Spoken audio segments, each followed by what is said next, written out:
Geography था combination के अंदर में, उनके लिए खुशी की बात है। इकोनॉमिक्स वाले भी छात्र थोड़ा मुस्कुरा रहे होंगे, लेकिन जिनका पॉलिटिकल साइंस था उनके लिए आज निराशा हाथ लगी होगी, क्योंकि पॉलिटिकल साइंस के अंदर में कंप्लीटली जो पीजीटी लेवल का पॉलिटिकल साइंस होता है वो प्रश्न पूछ दिया गया था।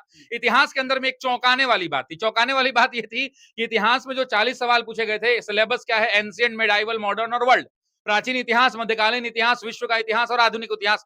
एको को सवाल मॉडर्न हिस्ट्री से नहीं आया, एक भी सवाल वर्ल्ड हिस्ट्री से नहीं आया। 40 के 40 प्रश्न सिर्फ और सिर्फ जो है एंशिएंट और मेडाइवल से आए। बलबन पूरा उतार दिया गया। जैसे पिछली बार याद होगा कि लोकतंत्र के चैप्टर से 10 सवाल था, इस बार बलबन वाला जो टॉपिक नजर आ रहा था खाली बलबने नजर आ रहा है। मतलब बलबन इल्तुतमिश भर भर के आया। तो पूरा का पूरा इतिहास अगर खंड की बात करेंगे तो सिर्फ एंशिएंट और मेडाइवल आया। जो बच्चे ऑफिसर एकेडमी से पढ़े होंगे या कहीं भी अच्छे से पढ़ाई करके गए होंगे, उन्होंने इतिहास खंड में बहुत अच्छा स्कोर किया होगा। कंप्लीटली फैक्चुअल क्वेश्चन था मैथ को लेकर। बिल्कुल। इतिहास के बाद एक एक करके मैं बताता हूं। सोशल स्टडी के अंदर में भूगोल को देखते हैं। भूगोल के अंदर में 40 में से 30 सवाल 32 सवाल ऐसे थे जो बच्चों से आमतौर पे 30 से 32 सवाल बच्चे बनाने लायक थे, लेकिन जो 10 प्रश्न थे वो काफी कठिन स्तर के थे। काफी अच्छे क्वेश्चन पूछे गए थे। बर्मा उर्मा का, बांग्लादेश, म्यांमार तक के डेटा को पूछ लिया गया था।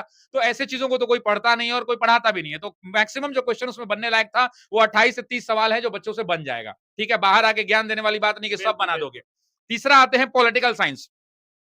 पॉलिटिकल साइंस के छात्र आज निराश होंगे। निराश इस मायने से होंगे कि अगर वो छात्र सिर्फ और सिर्फ 9-10 फोकस रहे होंगे, उन्होंने पीजीटी लेवल की पढ़ाई नहीं की होगी, तो उनके हाथ निराशा लगी होगी। क्योंकि इंडियन पॉलिटी का जो कोर सेगमेंट होता है, लक्ष्मीकांत वाला जो सेगमेंट होता है, उससे मुझे लगता है कि बेखूबी 4 से 5 सवाल ही थे। बाकी 30 से 32 सवाल ऐसे क्वेश्चन थे जो पॉलिटिकल साइंस पीजीटी लेवल का क्वेश्चन था। तो जिन्होंने भी 11-12 वाली पूरी डीपली स्टडी कर रखी होगी वही सिर्फ बना पाए होंगे, अन्यथा छात्रों को निराशा हाथ लगी होगी। लास्ट खंड बचता है, वो खंड है इकोनॉमिक्स का। इकोनॉमिक्स पिछले मुकाबले इस बार थोड़ा आसान था बच्चों के लिए। मुझे लगता है कि 25, 27, 28 क्वेश्चन तक भी लोग सही करके इकोनॉमिक्स में आए होंगे। मिक्स किया गया था क्या? ज्योग्राफी क्या?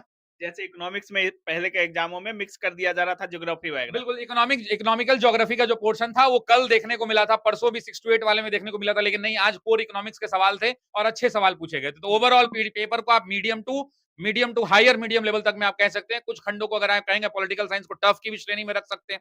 तो ये एसएसटी पेपर का है। साइंस का पेपर मिला जुला रहा, लगभग तीनों के अंदर में फिजिक्स, केमिस्ट्री और बायोलॉजी तीनों के मिले जुले प्रश्न हैं। फैक्चुअल प्रश्न पूछे गए और साइंस के प्रश्न को आप मीडियम टू मीडियम हाई रख सकते हैं, क्योंकि बहुत आसान भी नहीं था लेकिन बहुत कठिन भी पेपर नहीं था। जो छात्र मेहनता से पढ़ के गए होंगे उन्होंने बनाया होगा साइंस का पेपर।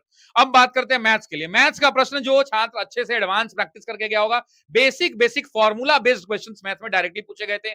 जो नॉन फॉर्मूला भी क्वेश्चंस थे वो भी डायरेक्टली सवाल बनने लायक सवाल थे।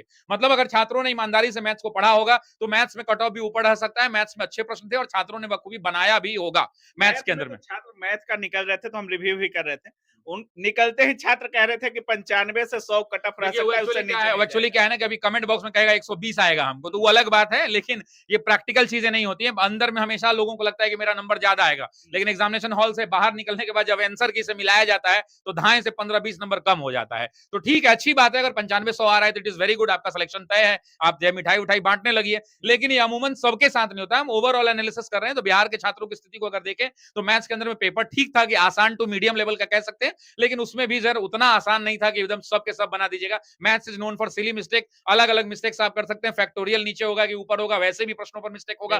फॉर्मूला में ऐसे फॉर्मूला भेजे गए कि आपको लगेगा पहला ही आंसर हो जाएगा। तो आपसे सिली मिस्टेक मैथ्स में खूब सारा कराया जा सकता है। अब बात कर लेते हैं अंग्रेजी ने। अंग्रेजी ने फिर से निराश किया है। हम तो माफी मांग रहे हैं। और पेपर था पिछली बार 80 प्रश्न के अंदर में सिर्फ और सिर्फ 15 लिटरेचर था और 65 को ग्रामर का क्वेश्चन था, जो टीआरई लास्ट एग्जाम हुआ था। इस बार उलट दिया है, 65 लिटरेचर है और सिर्फ 15 क्वेश्चन ग्रामर है। तो बताइए कि क्या बच्चों को यह पता था, ना शिक्षक को पता था, ना छात्रों को पता था। इसीलिए छात्रों के हाथ निराशा लगी होगी। और मैं मान के चलता हूं कि इंग्लिश का कट ऑफ जो है बहुत नीचे गिरेगा और इंग्लिश के अंदर में छात्र जो है काफी निराश भी होंगे जिनका लिटरेचर स्ट्रांग नहीं होगा। और देखिए, लिटरेचर में भी कोई तय सीमा नहीं है कि आप जो है 9-10 वाली लिटरेचर की किताब से पूछिएगा कि 11-12 वाली से पूछिएगा कि एमए बीए वाले किताब से पूछिएगा कि एमए वाले किताब से पूछिएगा। कल के पेपर में भी आप देखिए 6 to 8 में भी बहुत सारे ऐसे क्वेश्चन मिलेंगे जो प्रीवियस ईयर नेट जीआरएफ के क्वेश्चंस है।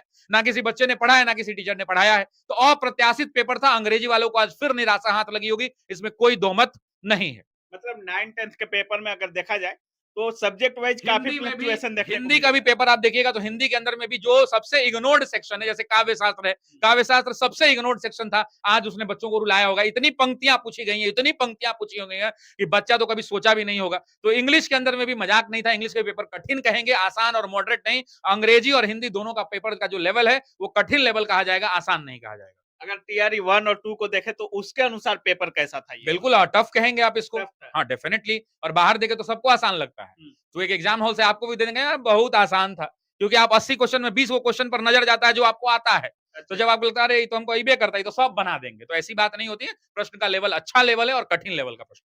अगर सब्जेक्ट वाइज बात करें तो प्रश्नों का जो लेवल था उसको देख करके एवरेज स्कोर हो या कट ऑफ बोले, इन सब भी फ्लक्चुएट बहुत ज्यादा करेंगे सब्जेक्ट वाइज। देखिए डेफिनेटली फ्लक्चुएट ज्यादा करेगा, क्योंकि छात्रों के लेवल पे ये डिपेंड करता है, और कट ऑफ या एवरेज स्कोर आयोग ही जारी करेगा। एवरेज स्कोर का दूसरा नाम कट ऑफ ही होता है।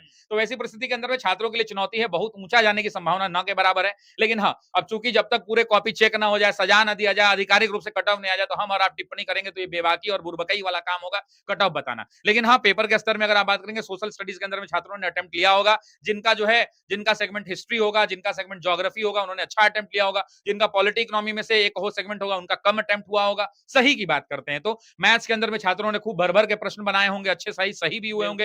हिंदी इंग्लिश में निराशा हाथ लगी होगी, और अगर हम बात कर लें उसके बाद साइंस बच गया, तो साइंस में बच्चों ने अच्छा प्रश्न सॉल्व किया होगा। Sir 1 to